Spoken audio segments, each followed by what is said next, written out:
What does it take to create a vibrant, thriving life? First, the sad news is that Thoreau was right. Most people are leading quiet lives of desperation, lacking in meaning, fulfillment, and vitality. But we choose more. We choose to create extraordinary lives. And the Art of Vibrant Living show entertains you with inspiration, empowerment, and education to create your life into a masterpiece. It's time. Let's vibe up. Aloha, y'all. Welcome to the show. I'm Daniel Aaron, your host, and this is the Art of Vibrant Living show. As you know, creating a vibrant, thriving life is not accidental. It takes intention, it takes education, it takes practice. And we are in for such a treat today because my guest, Jim Feldman, is an amazing guy who can contribute to you upping the quality of your life on so many levels. Now, he is one of my favorite qualities in anyone, in which is an essential ingredient for a vibrant, thriving life, is learning, curiosity. And he is a consummate learner as well as extremely accomplished. To that end, he's written 16 books, done more than 1,000 presentations, is a certified public speaker. He created the Shift Happens empire, I'll call it, which is a beautiful platform for taking what is obvious in the world, which is change is happening all the time. And to that end, he's also one of the world's leading experts right now on AI and ChatGPT specifically also said he's not an expert or a master of it, and beware of anyone that says they are, because it's changing so fast that nobody's an expert on it. That said, we're going to extract some real gold from him about what's happening in that world and how we can take advantage of it. So before I say any more, because I could go on and on about his accomplishments, let's bring Jim on, y'all. Welcome to the show, Mr. Jim Feldman. Thank you, Daniel. Thank you for having me. Oh, it's an honor. It's a pleasure. I'm so excited that we get to have this chat. So before we jump in, because I got about 18 million questions for you, would you just give a quick background for the people that might not know you yet in terms of who you are and how you got to be here at this point? Sure. So I started learning business lessons at the age of 7. I went to my mother and I said, I'd like an allowance. My mother said, go talk to your father. I went to my father. I'd like an allowance. Go talk to your mother. The first business lesson was get all the decision makers in the room at the same time. They didn't want to give me any allowance, but they gave me ideas on how I could earn money. Second rule, when your customer or your client says your prices are too high or we're not interested, ask them what it would take to use your services to help solve their problem. Let them tell you what the problem is, and you can help become the solution because they're going to give you solutions quite often. In the case of my mother and father, they said, go wash the car, go mow the yard, go open up a lemonade stand. Well, the lemonade stand appealed to me, so I went outside and I saw up and down the street lemonade stands for as far as the eye could see. It was 100 degrees outside, and I decided that wasn't a good idea. But I thought about it. I went to my mother and I said, next time you're going shopping to Shopper's World, which is like a precursor to a Sam's or a Costco, I priced out bulk lemonade, bulk sugar, bulk paper cups, and bulk Ziploc bags and created Mom's Lemonade Kit. And I sold them to the mothers at night because I solved the problem. The problem was their kids were running out of lemonade. Mom would have to go to the store just to buy more lemonade mix. I saved her the trip. So I was the solution to their problem. And at the end of the summer, I had $351 in the bank. And I have been a serial entrepreneur ever since. Beautiful. All right. Well, so that's a concise intro and delivered some great lessons there already. So I'm curious though, this is a question that I love for myself, and something I play with my own daughter who's 16 right now. And what do you think is the relationship between what I call vibrant living or having an extraordinary life and entrepreneurship? Well, I think entrepreneurs have to understand that failure is the second cousin to success. Hmm. And when you look at the great successes of the world, Walt Disney and Charles Schultz were basically thrown out of school for doodling. Babe Ruth was the strikeout king the same year that he was the home run king. So it isn't the fact that you wake up with one idea and it works. You have to be resistant. You have to foster a willingness to experiment, to reiterate, to refine your approach until you get what you want. And that's a very important lesson to learn with AI and ChatGPT. All right. Well, you opened up the can of worms. Let's have a little worm feast then. I am with you. So here's what my observation is, and I'll just start with this, and then you can clarify here. I'm seeing out in the world there are people that say, I don't want to get into that stuff. It's scary. I don't know. I don't trust it. It doesn't seem real. There are other people that say, wow, that's cool. I have no idea what to do with it. And then, of course, there are a lot of people that are like, well, this is coming. I can fear it. I can get into it. You, like me, are somebody who sees what's happening in the world, dives into it. I love the phrasing I heard as a label for you called the nowist, right? Which to me, along with shift happens, says, hey, things are happening in the world. Let's get with what's happening now. But what would you say, just as a starting point to giving us an overview of what is happening with AI and ChatGPT, and if people are wise in their vibrant living, how would they want to be looking at it? Well, you hear a lot of people saying, if I do that, it's going to take my job. ChatGPT and AI is not going to take your job. But your competitor who's using ChatGPT and AI is going to take your job because they are using these tools. So you can ignore it. You can wait for the train to leave the station, or you can get on board.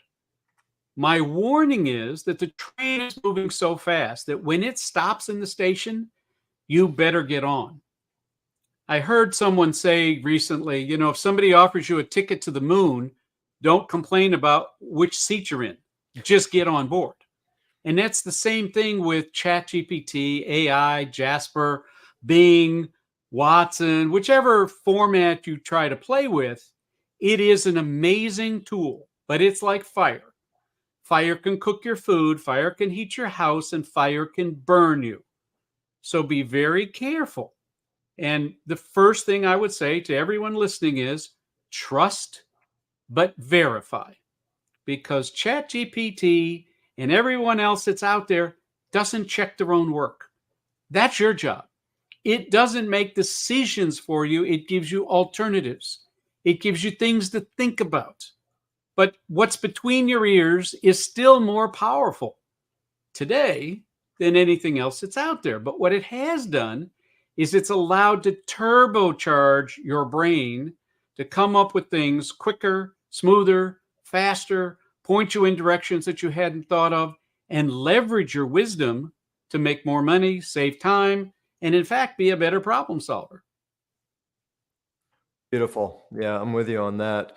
So, I mean, to me, it's in some ways, it's the same standard business advice, which is it's great to delegate, it's great to have assistance, but you can never abdicate responsibility. Um, so, what would you say in terms of with using Chat GPT? If somebody is new to the conversation, and we're definitely going to go deeper because I know you got a lot of experience, but if somebody's new to the conversation, maybe hasn't even started to use it, what would you say in terms of how to start and how to get into it? So let's focus on just ChatGPT. And the reason I'm focusing on that is because that's got the greatest number of users. Hmm. They reached 1 million users in 5 days. It took Netflix 3.5 years to get the same number.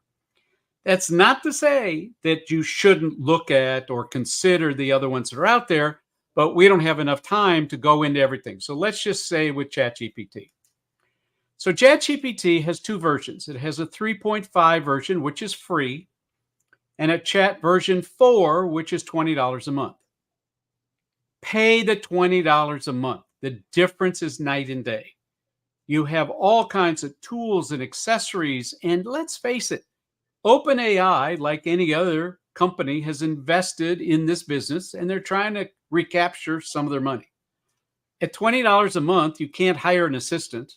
It doesn't take breaks. It doesn't ask for health insurance. It doesn't complain. It's available 24/7. It's the smartest assistant you're ever going to hire. It speaks 39 languages, has got all of these tips and tools at its beck and call, as long as you trust but verify. So the short and the long answer is pay the $20, sign up for it, and get on board the train. Perfect. Yeah, I'm with you. And like for me, one of the best features I've found with it so far is simply asking questions. Like one of my favorite ways of using it, and I'm a total novice with it still, but one of my favorite ways of using it is just to say, what else should I be thinking about? This is what I want to do, right? Whether it's create an email or design a landing page or think about different ways of looking at my business. This is what I want to do. What else should I be thinking about?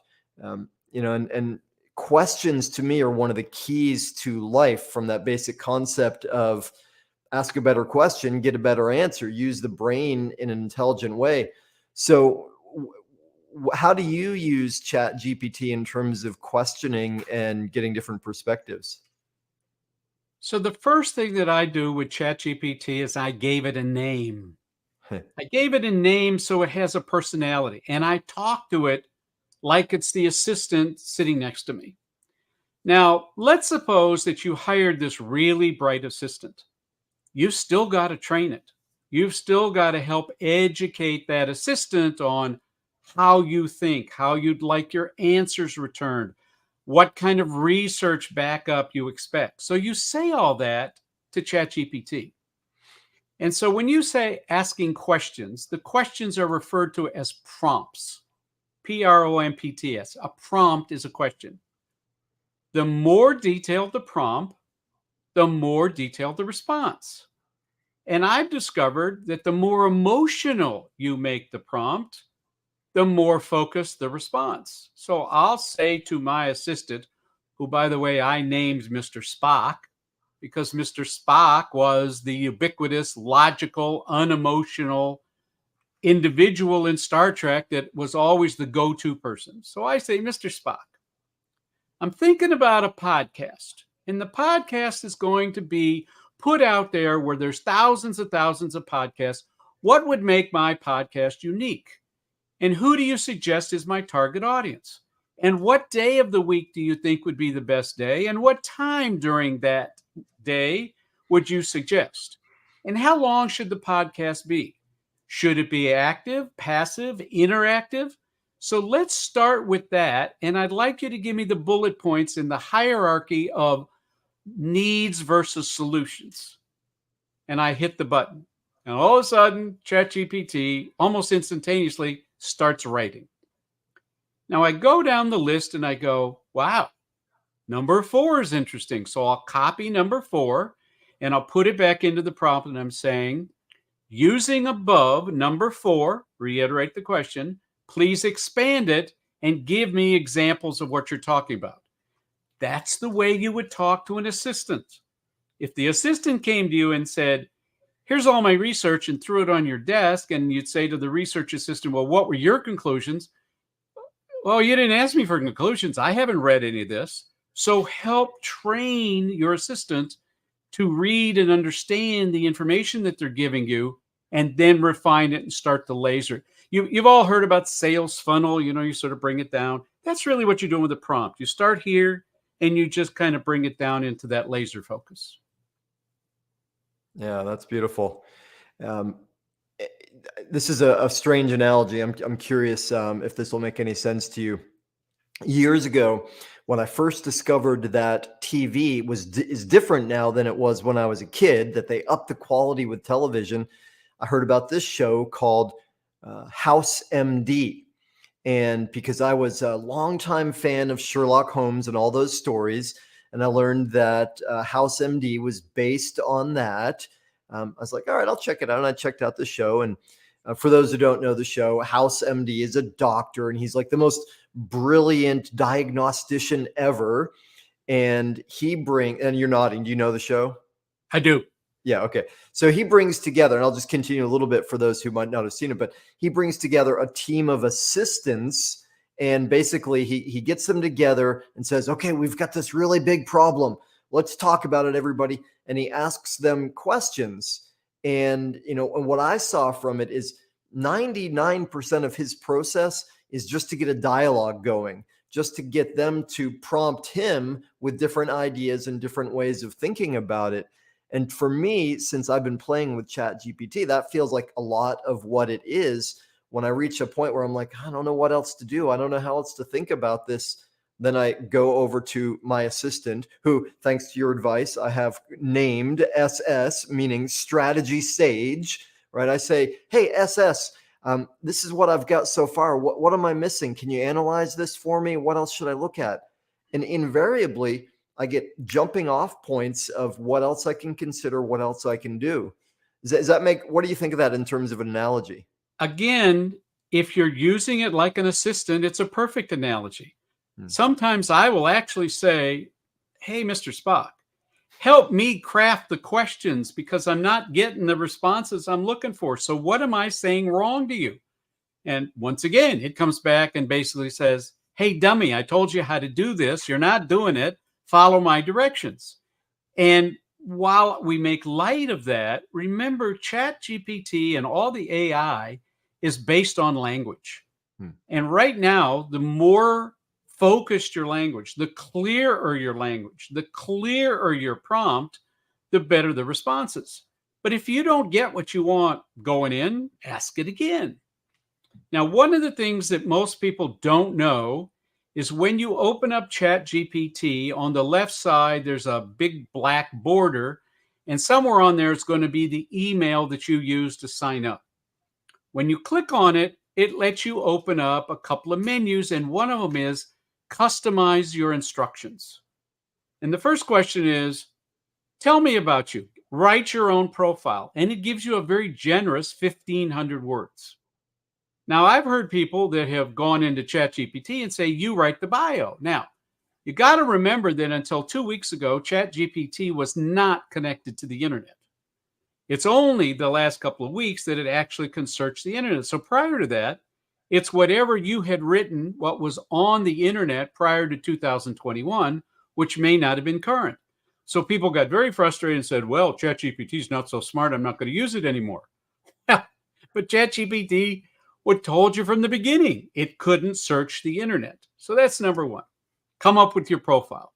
Number two says, how would you like for me to answer you? And so I put in things like, don't tell me you're an AI. Don't tell me you're a robot. Don't tell me you're not an attorney. Tell me the answers. Be as specific as possible. Give me the research backup. And if you don't understand my question, ask me. And I want the long version, not the short version. I can always edit down. I can't add on. And so one of my mantras is, customers do not default up. So when you go into the BMW dealership, they show you the 700 series first. Well, it's only $190,000. Oh, geez, I can't afford that. Well, what do you want to get rid of? What do you want to take away? It's not going the other way, saying, well, this car is $100,000. Did you want air conditioning? That's extra. Did you want a sunroof? That's extra. GPS? That's extra. Because you don't do that. It's like going to a buffet.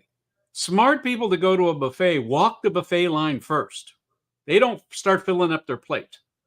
Then they become very, very strategic in their thinking so that they're tactical in their approach. They go for the shrimp and the sushi and the expensive stuff rather than filling up on the breads and the pizzas, which they can get anywhere. And that's the same thing with ChatGPT and your assistant. Go high level. Make the question as difficult as you can, as specific as you can, but then let it come back to you so you start to refine and get those bite-sized pieces that make go into that buffet worthwhile. Nice, beautiful.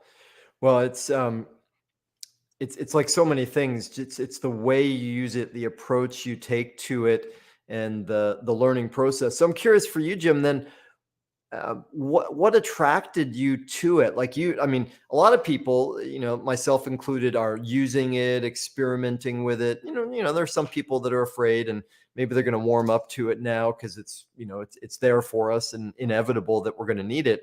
But you seem to like really go deep into it. Why was that? What motivated you for that? Well, part of it is I go deep into almost everything I do. So I'm not someone that just puts their toe in the water. And when I realized that ChatGPT was on a trajectory that got over 1 million users in 5 days, I had been kind of playing with it and hadn't spent the $20 and was just kind of using it to write emails and stuff. And all of a sudden I'm going, wait a minute.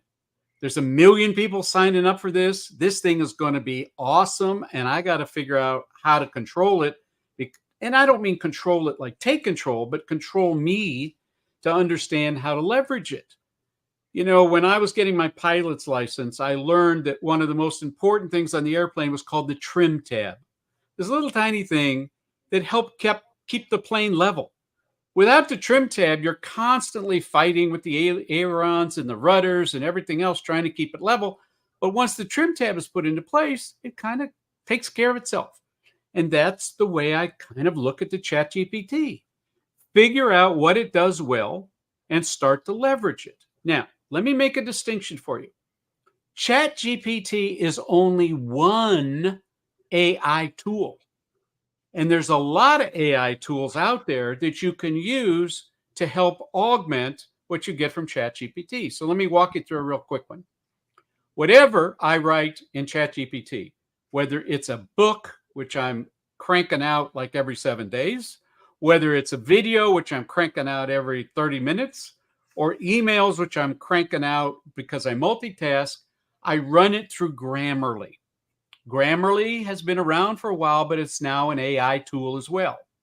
And Grammarly cleans it up for me because I've specifically said, I'm a businessman. I am considered an expert in many of my fields. This is how I want you to review the material. Then I take that material and I put it back into ChatGPT, and I do something that most people have never thought of. I translate it to another language. Because when you go from English to French or English to German and you bring it back again, it gets rid of all the little inconsistencies in the English language because it doesn't make that same mistake coming back in. So now you've got something that's had the benefit of Grammarly, the benefit of translation, and now you start to read it. And so when I'm done with it, I give one more pass to Grammarly for a different reason. Because when you get it from ChatGPT, it's got these weird formatting marks on it. And if you put it into Word or Pages, it's a mess. But if you put it into Grammarly, Grammarly gets rid of all of that real fast, gives you a clean copy, and now you can paste that into an email or a document without having to reformat. Because I've learned how to do that quickly, I was asked to create a course for a university that normally would have taken me a week, maybe 10 days. I did it in less than 2 hours, came up with the PowerPoints, came up with everything behind it, came up with the work assignments, had it done, sold it to them, walked away. They came back and said, we like it so much, we'd like to have you do 4 more courses. Again, they didn't ask me if I was using AI. Now they're asking me if I'm using AI. So am I obligated to tell them I am or not? Well, now that's an ethics question. And I tell them in a sort of vague way, I'm using all the tools that I can find, same as I've always did most of my life. And that's my answer. Yeah, fair enough.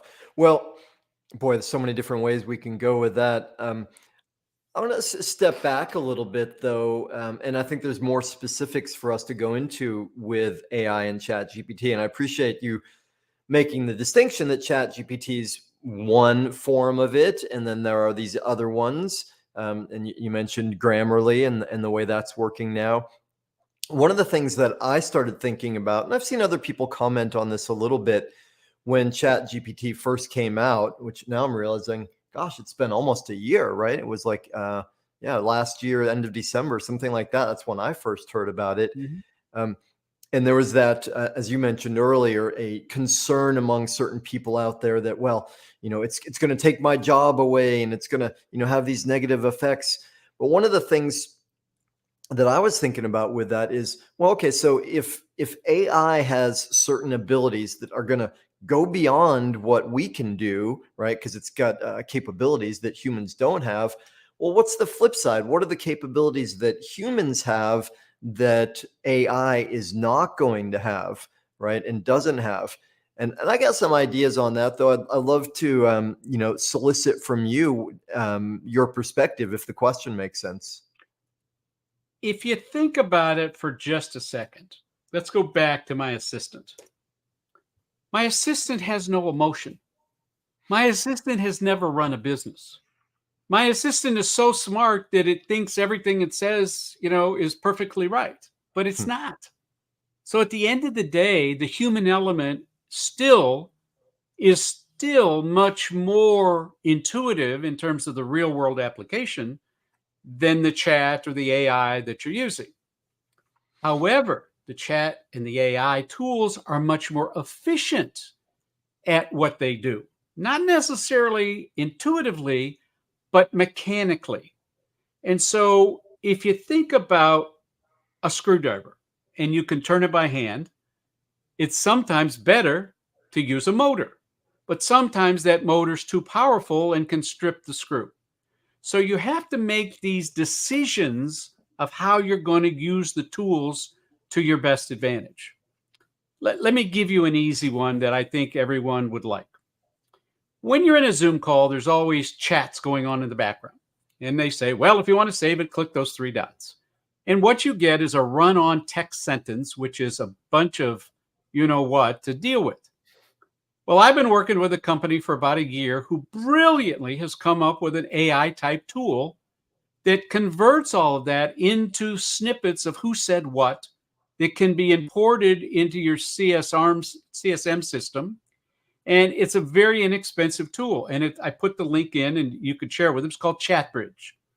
So ChatBridge says import that Zoom chat. We'll break it up for you. We'll then assign it to your various accounts and decide if you want to keep it or not keep it. Then you can export all that into a CRM system and start to communicate with those people and say, hey, Daniel, it was great seeing you yesterday. Here's the information we were talking about. Boom, boom, boom. And now you've got a new connection, which is really what all of these networking calls are all about, is to build your quote electronic Rolodex. When I was in business, I had a Rolodex that had 4 Rolodexes on one platform, and it looked like a Ferris wheel game that I was spinning all the cards. Now I can sort all that electronically, but it's no good if you're not using it to talk to anybody. So ChatGPT and AI are merely tools to help you be more competitive, leverage yourself using those tools, and create a competitive differentiation that you can charge for. Beautiful. Well, and as you were saying that, what occurred to me, many things, but one of them is there was a book by Daniel Pink. I think it was Daniel Pink a few years ago, and I forget the title exactly, but it had something to do with the right side of the brain. And one of the assertions he made, and he's not the only one, but that the future belongs to the people that are able to access and really use the right side of the brain. And just for simplicity's sake, let's say that's more about the creative, the intuitive, and as you were describing the difference here in what the assistant does well is it's really about the analytical and information. And so it's in some ways, I think it's like combining these and bringing out more of our creative, intuitive abilities with the superpowered assistance of the analytical side. Does that make sense? It not only makes sense, but with everybody struggling coming out of COVID, Hmm. most companies, most individuals have not yet gotten back to their pre-COVID income or relationships, etc. But part of that is because the original spheres of influence have now kind of muddled together. So when someone says they talk about leadership, or they're into mindfulness, or they're into yoga, or they're into diet, they're all kind of coming together in a overall wellness of your body, of your mind, of your business. So when I talk to people, they say, well, what do you do? And I'll say, I revitalize, I reinvigorate, I reimagine. Today, at the intersections of innovation, customer engagement, and performance management. Now, that's a lot of words. What does that really mean? I'm a single source solution. I'll find the answer. And now, with all the AI tools available to me, I can make that promise. I'll find the solution. I had a conversation yesterday with someone that 24 hours earlier, I didn't even know what the topic was all about. But 24 hours later, I had research, I had data, I had empirical information. The guy was blown away. And he said, how'd you get it? And I said, I've understood how to leverage the power of ChatGPT. I teach a mastery course. Would you like to join it? He goes, why do I want to join it? I'll just hire you to do it. Okay. So I'm going to get paid one way or the other. That's beautiful. Well, one of my favorite little quips about service, coaching, consulting is that the consultant just needs to be one chapter ahead and one drink behind, right? And even if I go back to my early days with martial arts, when my teacher said, I want you to start teaching others, of course, my response was like, I'm not a master. I'm not qualified. He's like, you don't have to be. You just got to be a little bit ahead of where they are. And it sounds like that is probably one of your superpowers, is having the confidence and courage to keep pushing yourself to be a little bit ahead of what other people are investigating. Does that sound right? But again, Daniel, I, like you, was into martial arts, and I lived with a 7th degree black belt. And the very first day that we went to class, he said, any questions? And I raised my hand, being the smartass that I was. And I said, show us what you do in a knife fight. And he very carefully turned and he took a pose, and then he ran off the mat. He says, as long as I can outrun the knife, that's the best defense you're ever going to have. Now, here's a 7th degree black belt telling you don't engage. So I think, once again, I'm bringing it all back to you got to use common sense. And I often say we're living in a world where common sense is not so common. I try to bring uncommon common sense to my customers. And let me define that for you. I view a customer as somebody who does a single transaction. I view clients as customers that do multiple transactions. I'm always looking for clients, but they start as customers. Yeah, beautiful. Okay, well, I know one of the things that I want to get into is learning a bit more about how you assist people with AI and ChatGPT, and there's an opportunity coming up for that. But before we get into that, you've spoken a few times about your customers, your clients, your business. What's it look like for you now in terms of your business and how you serve people? I mean, one thing I know is through Shift Happens and your presentations, you got a lot going on. I know there's a podcast coming up that you're starting, but what's the overview in terms of what you're doing and how people can engage with you?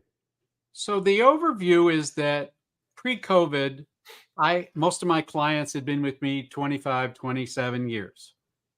During COVID, because they were senior C-suite executives, they were pretty much asked to retire. There were mergers and acquisitions. There was general retirement in general. And so I lost most of them.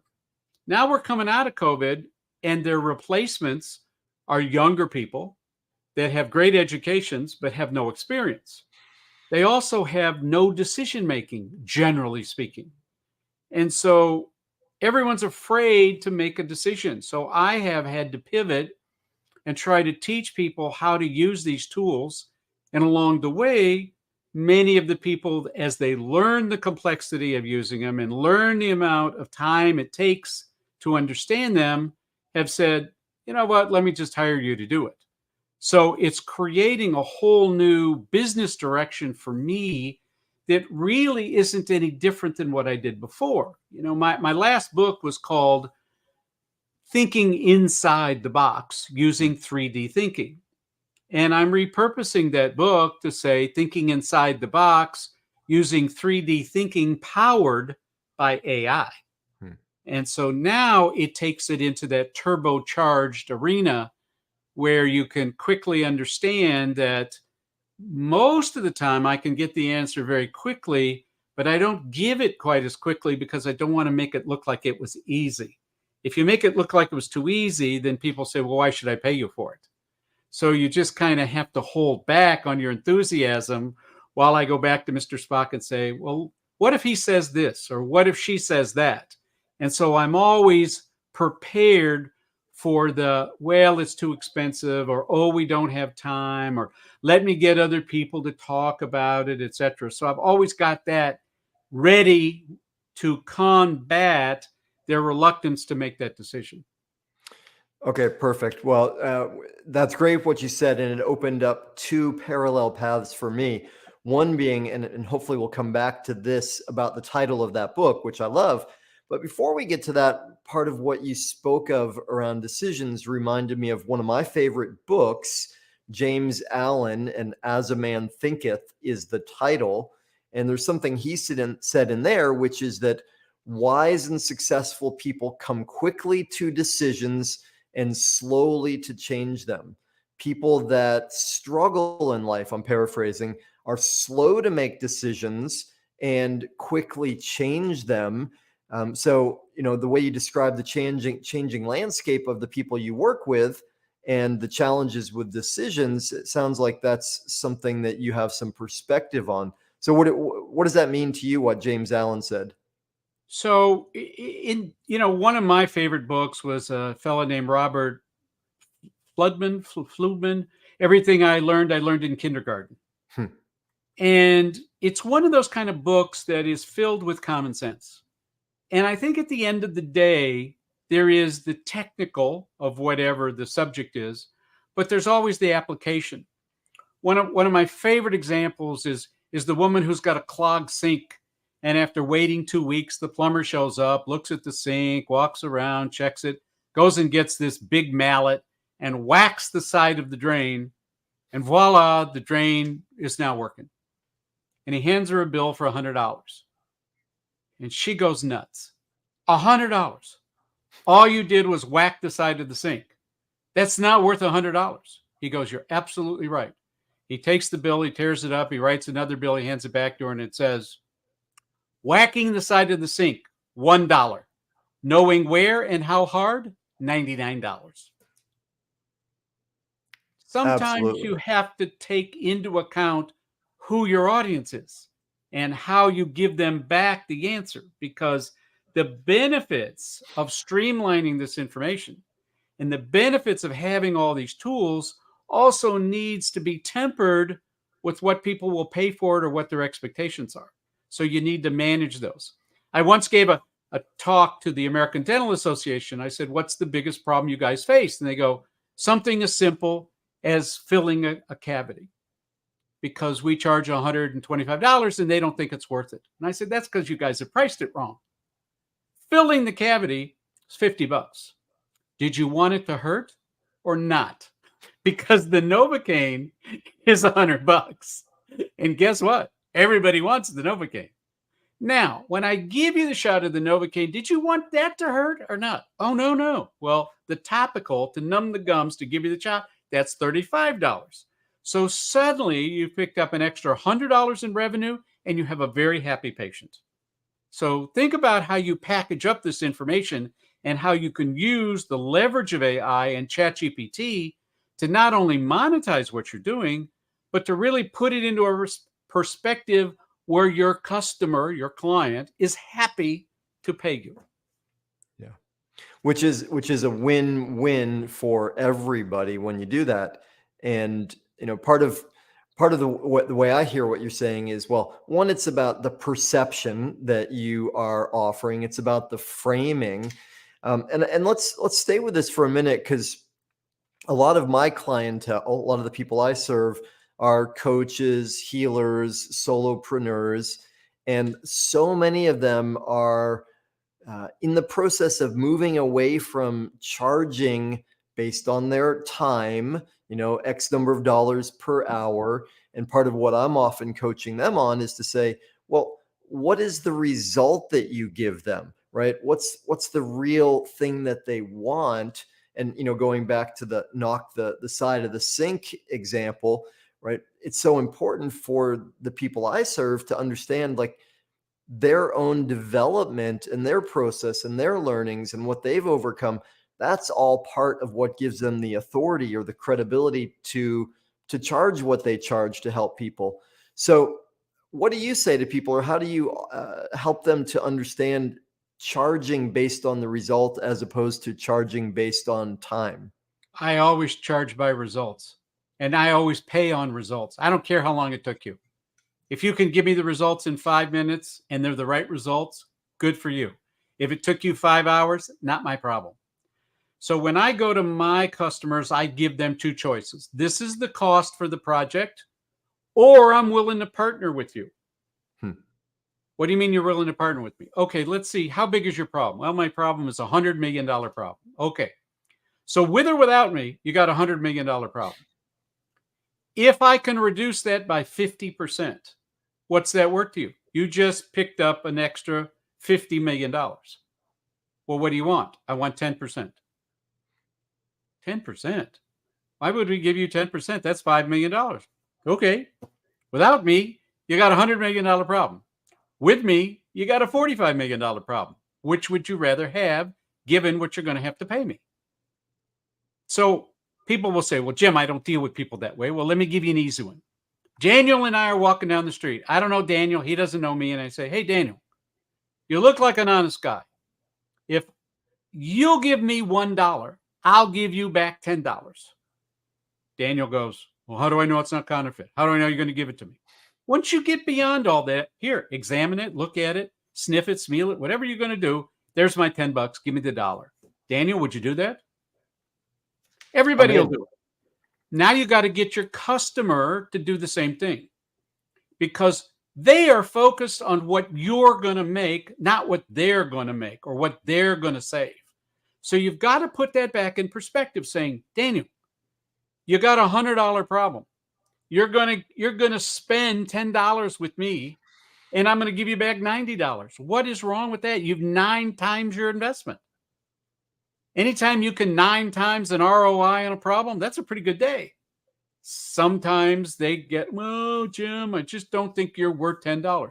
Okay, keep your problem. I'll move on. So you got to have scarcity. You've got to stick to your guns. It's like the dentist. Oh, you didn't want that to hurt? This is how much that's going to cost.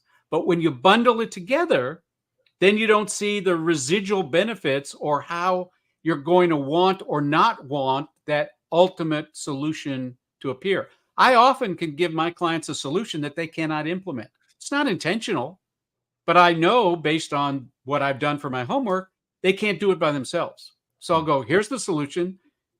Do you want me to implement it? Because I will. By the way, that's an additional charge. Or do you want to do it on your own? And you go from there. Nice. I'm with you. There's something that's occurred to me over the last couple of years. I've heard repeatedly from people. I don't know why. For some reason, I keyed in on this. I'm sure people have been saying it in my midst for years, but my reticular activating system just got provoked in some way. But there's this old phrase, and we're both big fans of language and its importance. Old phrase that we've heard so many times, which is, if something looks too good to be true, well, then it probably is. But the flip side of that in some way is, all of us, or most of us, are walking around saying, like, I would love to have this. I would love to experience this. And so if we play with all those and put them together, in some ways, the way it looks to me is, if we offer someone, here's what you want, here's the solution, isn't this your dream? A lot of people are going to like reflexively, maybe because of that programming, say, no, I don't want that. Does that make sense to you? And I'll say to them, don't let what you think you know prevent you from learning what you need to know. You think it's too good to be true? Okay. You still got the problem. You want me to help you solve it? Then you got to figure out, where is your pain point and what are you willing to pay for it? So I have 4 questions that I ask a client. What's your biggest problem? What do you see as the solution? Then I repeat it. And then I say, what are you willing to pay for that?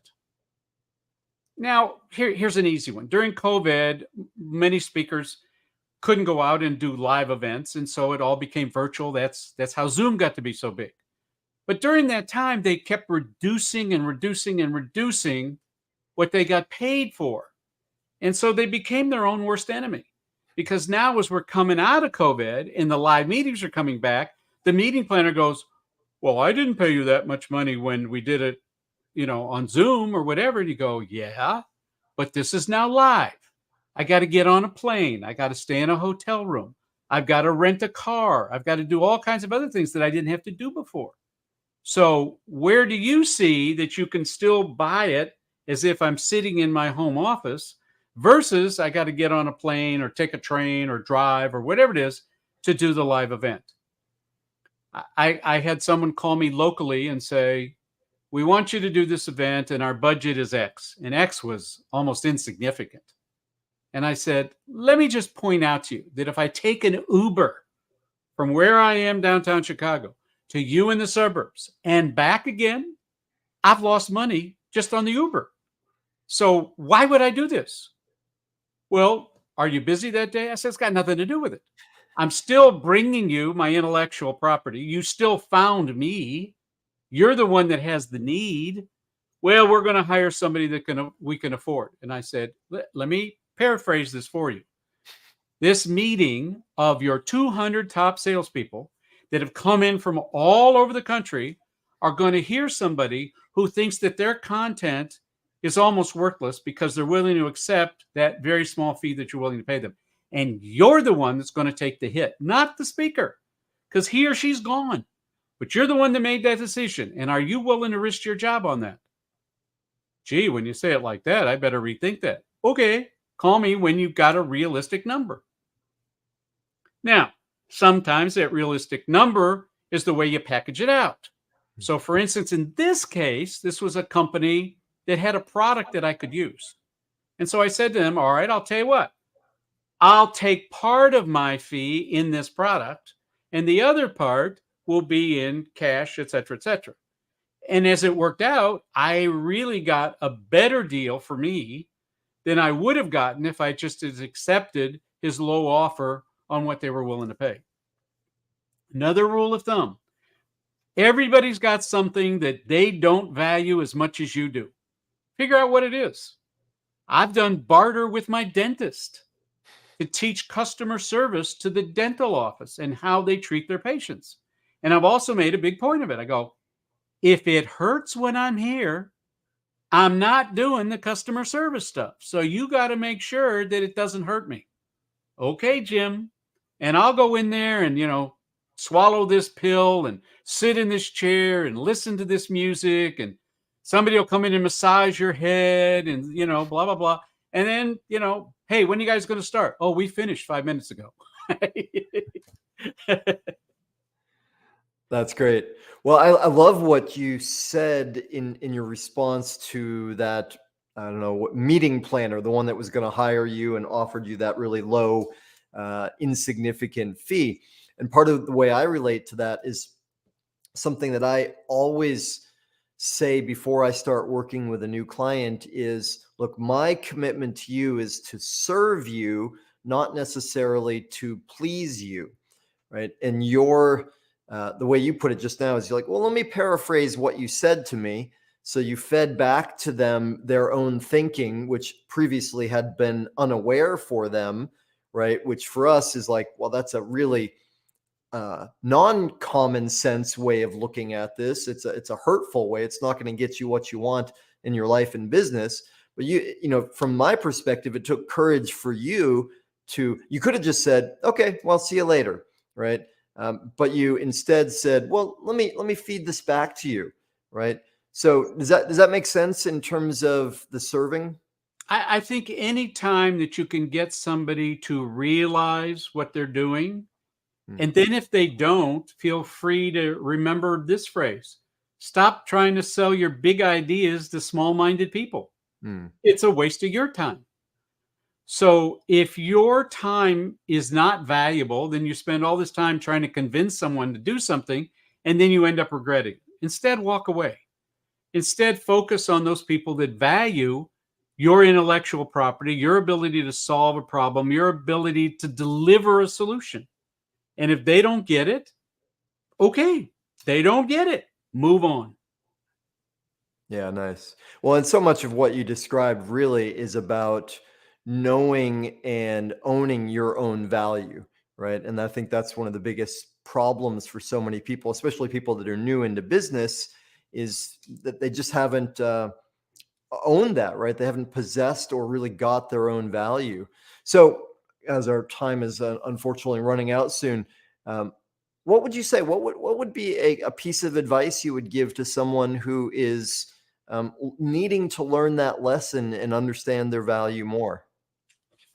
Don't take this to be self serving, but this book, my last book, is without a doubt one of the best business tools that has ever been made because it represents 35 years of my thinking. It represents thousands of resources and it comes with an hour of consulting.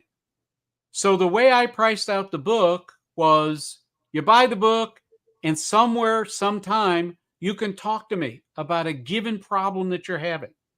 Now, somebody will say to me, well, Jim, you've just diminished the hourly rate that you charge. You're absolutely right. But along the way, my solution may be so good or so difficult that they ultimately hire me to help execute. So it's really a way for me to create a lead gen, to create a sales funnel, because you got the book, you're reading the book, you go, wow, I would have never thought of that. I don't know how to do that. Let me talk to Feldman about it. And ultimately that works. So in the case of that meeting planner, one of the things that I said was, okay, you can't pay the fee. Are you going to have any kind of room gifts or any kind of takeaways? And she goes, yeah, we're thinking of giving him a coffee mug or this or that. I said, no, give him a copy of my book and I'll sign them while I'm there. So they ended up buying several hundred copies of the books, as well as giving me the product, as well as paying me a fee. And so overall, they both, my side and their side, thought they got the better end of the deal. And that's always the best end of business. When you believe you got the better end and they believe they got the better end, because that brings back a repeat customer.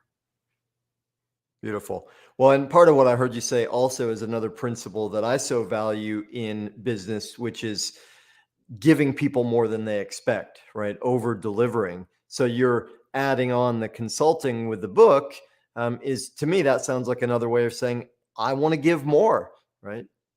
So I recently got a new client and I told her what my rate was. And of course, she went into cardiac arrest.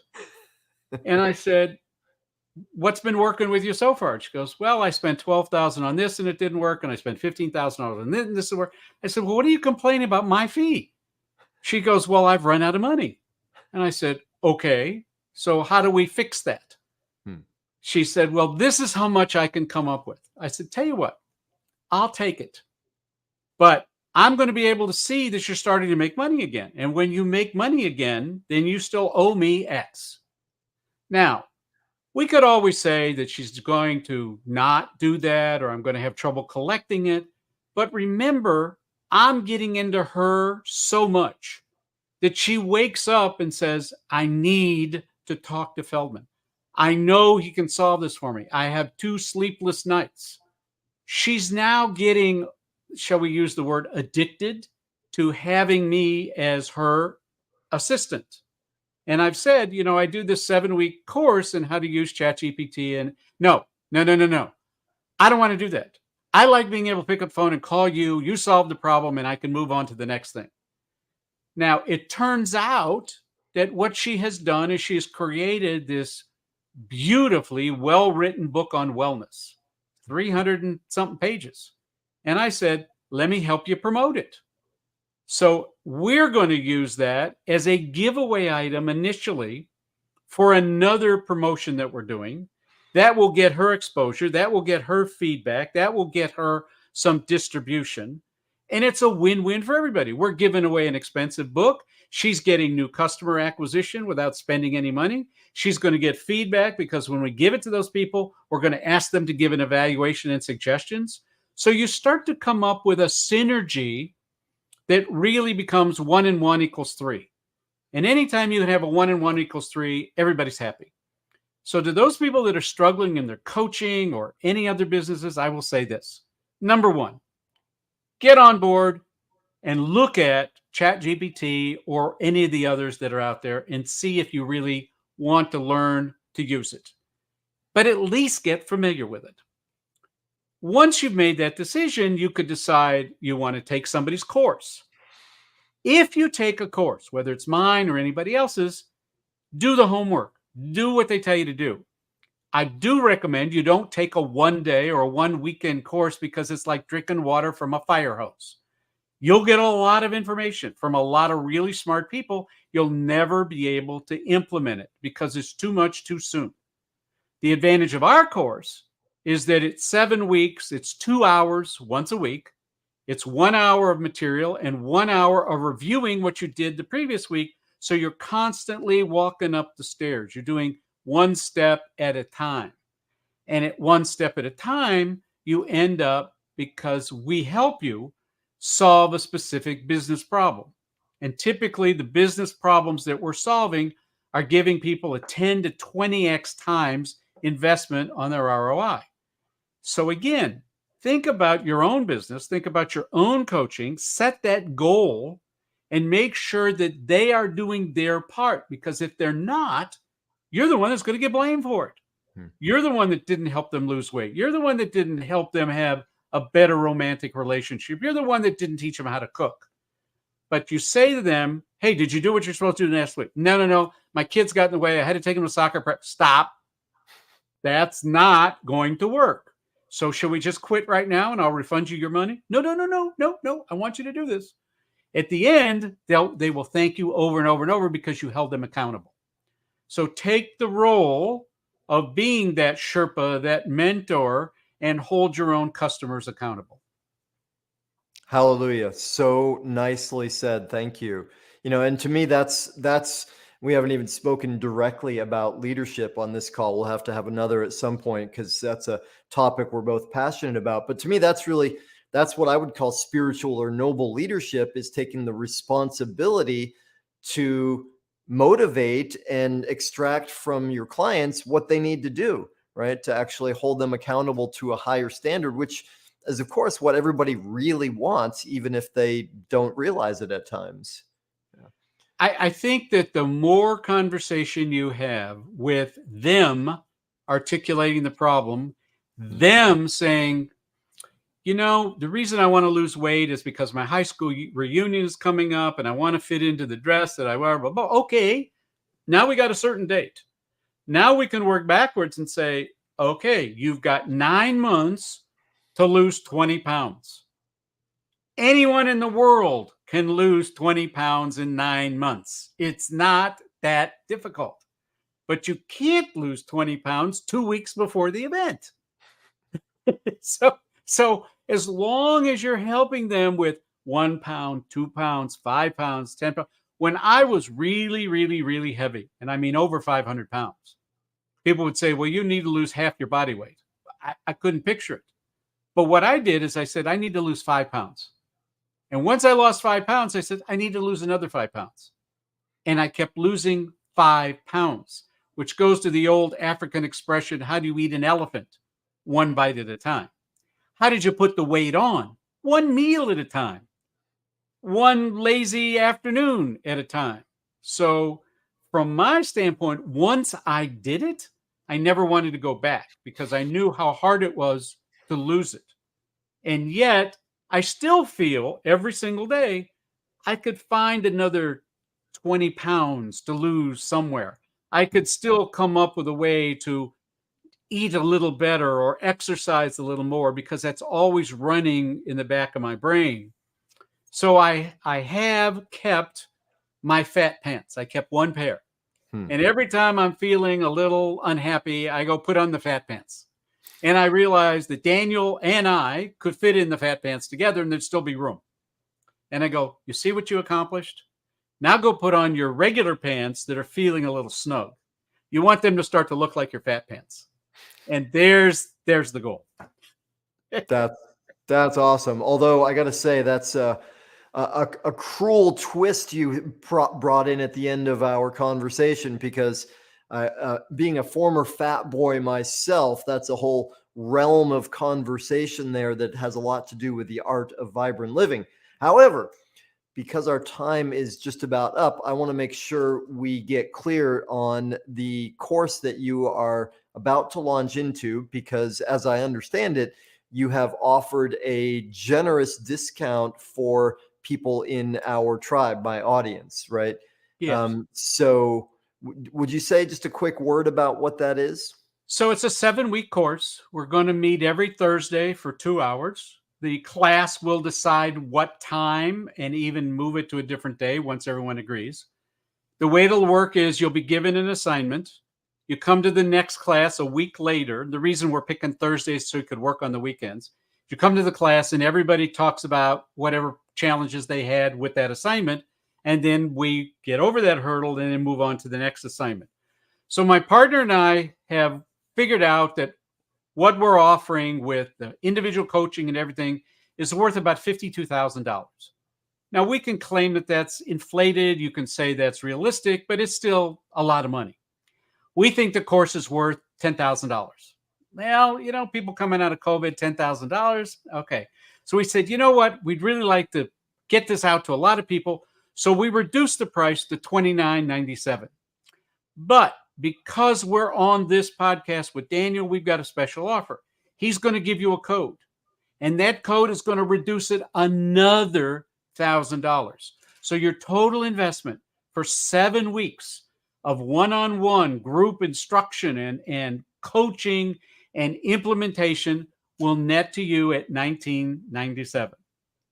And if you need some financing, we'll help you get that as well. But most people could put that on a credit card or put it into PayPal, where PayPal will let you make payments on it. But it's a 7-week learning how to master ChatGPT with an overlay of various AI programs that may be applicable to the students in the class. So we're not going to just give you 500 AI programs. We're going to come up with those that are the most applicable to whatever the class is trying to learn. And so with his code, the net to you from the, let's just call it $10,000 value, nets down to you at $19.97. That's awesome. And I know just from the little bit of conversation we've had today and one time before, your knowledge of Chat GPT and just some of the little pieces that you've given me to implement far eclipse the value of what someone would pay for the course. I've already gotten that much value just out of a couple little tips. So let's be clear, and we need to wrap up. For anybody that wants to take advantage of this, and this is something that's starting right now. There may be ones in the future, so y'all are watching by replay here. We're speaking on October 9th, and the course starts this Thursday on the 12th, right? So the code for anybody that wants to take advantage of it is my last name, which is Aaron, AaronVIP. And I'm going to give you the link, and I'm going to post it in the comments also, that you can get to the Eventbrite landing page for how you can access the course, right? So again, the code is AaronVIP, And and I'll say it out loud just to give people the option in case you're not looking in the comments. The website is http://fa.tips/chat GPT workshop. Right. JFA. You forgot the J. JFA. I see the J now. Thank you for correcting me on that. No problem. Now, last thing though, because I want to make sure that nobody feels like, oh man, I don't have the money to put into that, and I feel like this was just a pitch to get that. There's also a free gift that you've given so that everybody has something they can walk away with that is of value and will further everyone in the AI and ChatGPT world.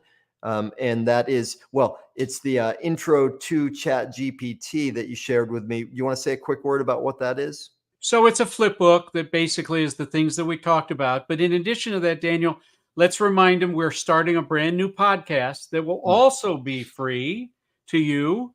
And if you'll put that link in the chat box, and that starts on Tuesday, 5 p.m. Eastern Time, 8 o'clock. I'm sorry, 5 p.m. Pacific Time, 8 o'clock Eastern Time. It's called Better Change. And in that, we're going to give you all kinds of tools, tips, not only with ChatGPT and AI, but networking and other things. And that will take place every Tuesday. Awesome. Okay. So we've got so many ways of taking advantage, going further, learning from Jim in this exciting world. And I love that. So, great. I will put all of those links into the comments on all the relevant platforms. All that said, if there are any questions or concerns, you can reach out to me, Daniel at danielaaron.com. Jim, what's the best way for people to get in touch with you and connect? J Feldman, my last name, J as in Jim, Feldman at shifthappens.com. Shift has an F in it. A fine distinction. Yes, it's a good upgrade. All right. So, last question. I got a big question for you. Are you ready for the big question? Sure. All right. So, you've got so much wisdom, so much experience. I know we've just tapped into the smallest amount of it here. If you boiled all of that down into one suggestion, one tip, one thing to do or not do to help someone, our audience, to create a vibrant life, what would be the one thing you would say? Innovation is the product of discomfort. Find the pain. Find out what they will pay you to make the pain go away, and then come up with the solution. Do not negotiate against yourself, because the bigger the pain, the more money people will pay to have the pain go away. So if you are talking to someone and someone says, this is my pain point, ask them what they would pay to have that pain go away. And you may be pleasantly surprised. That's beautiful. And, and I love, we're not going to get into it now, but just what you brought forward is really saying that there is huge value in understanding what's painful and not settling for limping along in life, not settling for something being dysfunctional. What I hear you saying is go for the potential, go for what you deserve. And that's a beautiful, beautiful inspiration. And remember, for all of us, what got you here today is not going to get you there tomorrow. So ask yourself, what are you doing differently tomorrow that'll get you better results than you got yesterday? And you do the same thing with your clients. And they don't have an answer, you're the answer. And once you've got the answer, then you start to establish that pain payment principle. Beautiful. Well, there's so much more we could go into, though. Our time is up. So I will say simply mahalo. Thank you so much, Jim, for sharing, for offering the generous discount, for all those incredible gifts that you've offered for free to our audience. And I look forward to our next round. So for y'all, the viewers, for those of you that are with us live or by rebroadcast, big mahalo to you also. That's Hawaiian, by the way, for thank you. Thank you for not only being interested in creating your vibrant life, for investing this time with us and doing something about creating your vibrant life. It really makes a difference in the world. It's worth it. You're worth it. And I so appreciate that you spent this time with us. So y'all, thank you so much. See you soon. Thank you. Mahalo for tuning in to the Art of Vibrant Living show, y'all. I'm Daniel Aaron, and may you live with great vibrancy